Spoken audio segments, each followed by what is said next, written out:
ఉమ్మడి నెల్లూరు జిల్లా గూడూరులోని లింగవరంలో సుపరిపాలనలో తొలి అడుగు కార్యక్రమం నిర్వహించారు. ఈ కార్యక్రమంలో ఎమ్మెల్యే సునీల్ కుమార్ పాల్గొన్నారు. కూటమి ఏడాది కాలంగా చేపట్టిన అభివృద్ధి సంక్షేమ పథకాల గురించి ఇంటింటికి తిరుగుతూ ఎమ్మెల్యే వివరించారు. కూటమి సుపరిపాలన పట్ల ప్రజల అభిప్రాయాన్ని స్వయంగా అడిగి తెలుసుకున్నారు. స్థానిక సమస్యలు పరిష్కరించేందుకు కృషి చేస్తానని ఎమ్మెల్యే సునీల్ హామీ ఇచ్చారు.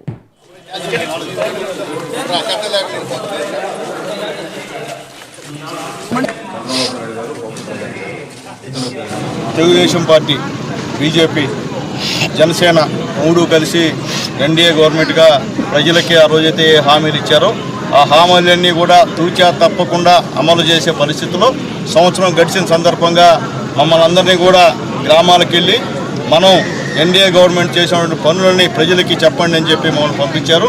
దాంట్లో భాగంగా ఈరోజు వచ్చాం. మొన్నటి నుంచి 3 రోజుల నుంచి కార్యక్రమాలు జరుగుతున్నాయి. ముఖ్యంగా ఈరోజు తమ్మినపట్నంలో ఈ తల్లికి వందనం కార్యక్రమంలో 497 మందికి ఈ యొక్క తల్లికి వందనం పడింది. మొత్తం 64,61,000 రూపాయలు చంద్రబాబు నాయుడు గారు శాంక్షన్ ఇచ్చారు. అలాగే ఈ యొక్క లింగవరంలో 247 మందికి తల్లికి వందనం పడింది. ఇది 29,51,000 రూపాయలు అని చెప్పి మేము గర్వంగా చెప్తున్నాం ఈరోజు.